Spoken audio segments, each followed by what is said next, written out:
I've binge-watched the whole BFDI series from start to finish multiple times. This doesn't completely surprise me, because once you start watching an episode there's no turning back. But I do have to say that I'm very surprised, kind of shocked at how people manage to ignore key parts of the show's storyline, and just move on with their day. So today, I'm here to figure out what the heck is going on with Bubble.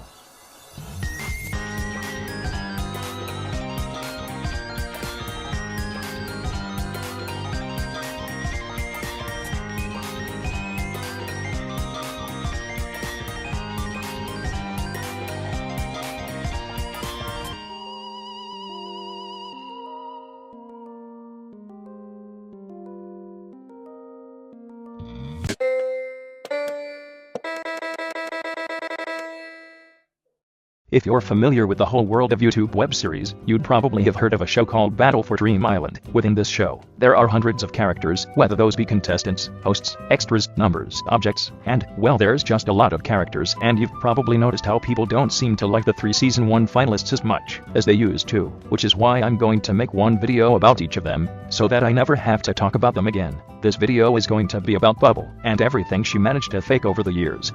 The second part will be about Leafy, and how one decision she made caused the reputation she had built up after seasons upon seasons of competing to be destroyed. And the final part of this series will be about Fiery, and how winning Season 1 was a recipe for disaster for him altogether. But today I want to talk about Bubble. A lot of Bubble fans picture her as innocent and sadistic, and a lot of us get so caught up in Bubble's alliance storyline that we fail to acknowledge the lies, and all of the things she's hidden. So in this video, we're going to do exactly that. After a lot of research and too many deep dives, we're going to see that she managed to fake everything that we know about her. But first I want to talk about me. I am very excited to announce that my break is officially over. I would like to personally thank all of you watching right now that have been long-time subscribers, because you're here, you clicked in, you showed up, and I'm proud of you. Also, I have content. I have a second channel and some bonus videos there already up, so you should go subscribe to that if you want. It's linked down in the description. I have a Twitter where I tweet about things that I want, like every year. I also have a Discord server, so join that, it's also linked down below. And lastly, don't forget to click that big red button down below to subscribe, because I'm trying something different, and I really want to know if you all like it. Also, earlier in this video I talked about my next 2 videos on the 3 BFDI finalists, so I would like to confirm that this is indeed a 3-part series about the 3 finalists. But that's enough about me. Without further ado, allow me to present the Bubble video. So, Bubble was a contestant in several seasons of Battle for Dream Island, and, as the show progressed, you could tell that she didn't really have that many haters. She placed 3rd in Season 1, made it extremely far in Season 4, and she wouldn't get many elimination votes. She's popular for legitimately just being like no other character. She has multiple storylines, and has gotten way more development than a lot of other characters in the show.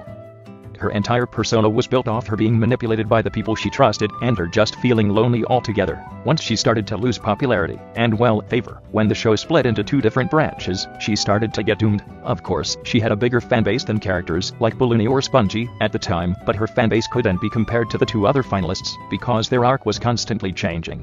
And Bubble hadn't really done anything ever since the Season 1 finale. And I think Bubble realized this, because she started to get a lot more active with basically everything regarding the show. And it had actually worked. In BFB 20, she was the most voted contestant on her team, which was filled with fan favorites, so she got the indication that she had finally come back up to that fan favorite level.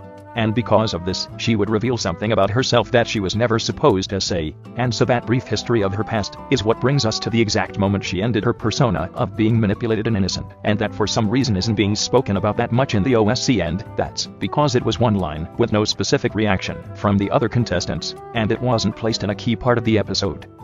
This was Jack and Jellify's way to try and hide it. So, what exactly did she reveal? Well, in BFB 21, when the cast had arrived at Yellowface's warehouse, Bubble tells us that she had ordered a Bubble Transformer in the past.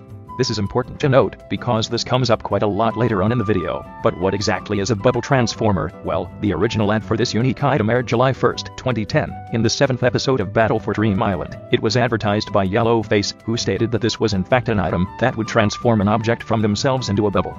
So, before we move on, we have a couple issues to address.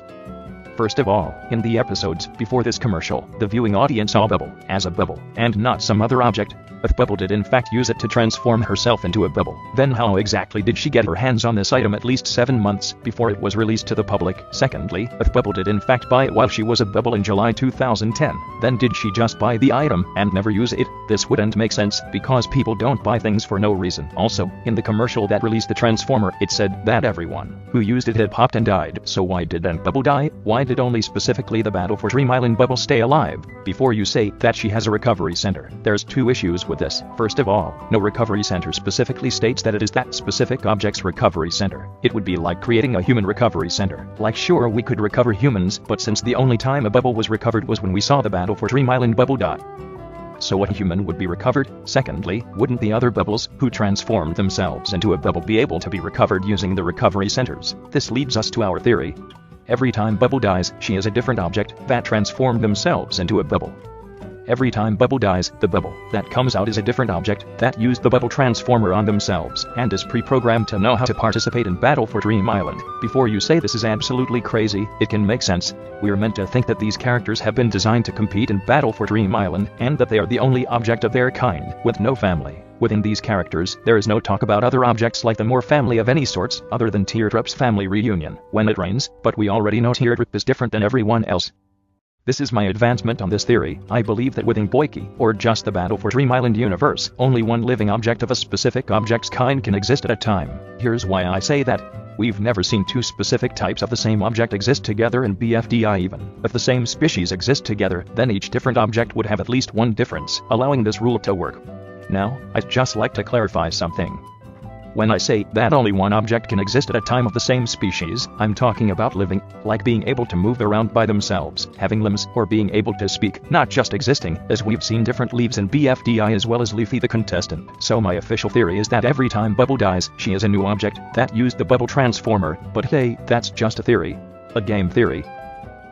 Now, I could just offer my indulgences to Bubble and move on with my day, but instead I want to do something a little bit different. I want to address some potential issues that come with my theory. Some issues have already been acknowledged previously in the video, but because I don't want hordes of angry commenters screaming at me in the comments, let me explain my whole thinking process. The 3 issues I discussed previously in this video were how Bubble was the same object before the Transformer was available to purchase, how if she did in fact buy it that she must have never used it, and the issue on how this specific BFDI Bubble got recovered every time she died. If we take all of these issues into consideration, then my theory would make sense. But now let's look at the whole purpose of this segment. There are some loopholes within my theory itself, like how many objects use the Bubble Transformer. Is the number what happens if we run out of what happens if we run out of Bubble just abruptly makes sense, and more things along those lines, so let me get into it. First of all, let's talk about Bubble specifically. If my theory was indeed true, then wouldn't the other recovery centers output different objects as well? The answer to this is, well, no. Until another Transformer, like the Bubble Transformer, is created by Yellowface or any other object, this cannot happen. This can also answer the next question. What about before the Transformer was available to purchase for objects around the world? Well, we know that Bubble died at least once before the Transformer was created, so it would make sense that the same original Bubble was recovered for that time period. What happens when we run out of new Bubbles to recover? Well, the cycle repeats. The original BFDI Bubble comes back, and everyone is happy, right? Well, yes, that's how it would work, in theory, since we know that only one Bubble can exist at a time, and that BFDI Bubble has no family. So it would make sense that the only Bubble in existence is recovered for that time period, for them just knowing how to compete. Okay, let's think about this. Only specific objects compete in the show, those being wood pieces, leaves, fire, building blocks, and more. For example, we see Teardrop instead of water. All of these objects are specific to the competition, and therefore constantly know how the show works. Announcer coming to these contestants and starting the show was obviously planned, and all contestants immediately got interested in the prize and kind of reset their whole object in a way. Secondly, Bubbles can hear the competition and the contestants talking even when they are dead. For proof, in episode 3 of Battle for Dream Island, Madge pops Bubble, and Pencil asks Madge why she killed her. Bubble is recovered after Pencil states this, and responds, and the only way she could have heard Pencil is if my theory was correct. Using this, all these Bubbles can remain up to date with everything in the competition. Now, I do want to say before anyone in the comments says that I'm saying BFDI is weird for a lot of loopholes in my theory, I could be wrong. I'm admitting that this theory may not be true, and I'm fine with that, but like we have no other evidence or anything else that indicates that anything else is the case, so like honestly what are you gonna do? This next thing that I want to talk about is a lot more hypothetical than anything else that I've discussed in this video. I just want to let you know that this could just be a coincidence and that it may not actually matter, like at all. With that out of the way, let's start talking about Cloudy and his relation to this whole story. So, the reason why he's being mentioned at all is because he actually had a bubble transformer in his collection along with other products from Yellowface's warehouse. The easy answer to this is that he just bought one from Yellowface like he has with all of his other products, since he loves to collect things and Cloudy has no wrong intentions. Or does he? You see, within Battle for Dream Island, characters have so much room to change their personality and how they act around other characters, but that also comes with the risk of getting eliminated right away. Irrelevant characters get eliminated for being rude, and the nice characters in the sidelines stay until the finals. Another problem is that good-intentioned characters become evil. For example, Leafy. All she wanted to do was help people, but as she was tried to help people, she started to not realize what she was actually putting off into the world, but that's a story for another time. But yeah, that's the basics of the problems with Object Show characters in general, so this does not excuse the fact that Cloudy could have easily sabotaged Bubble in some way. Another possibility is that Bubble gave the Transformer to Cloudy to keep, since Bubble was too afraid to keep it. But there's not much more that we know about Cloudy and the Transformer, so I guess this will remain a mystery.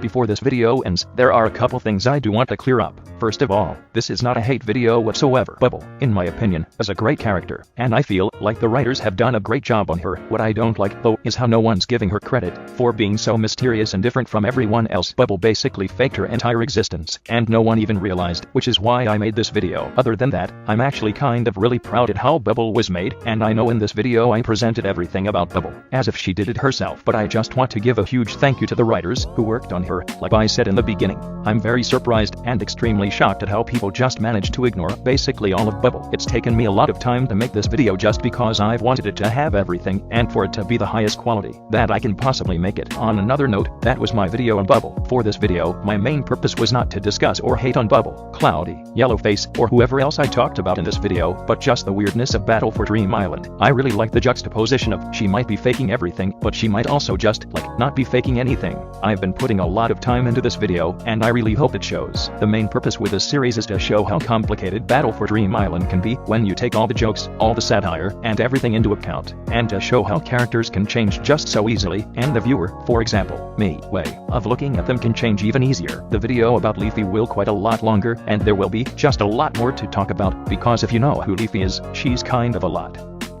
And the final video about Fiery will be calmer, if you will, but I still have a lot to talk about, so be ready for that.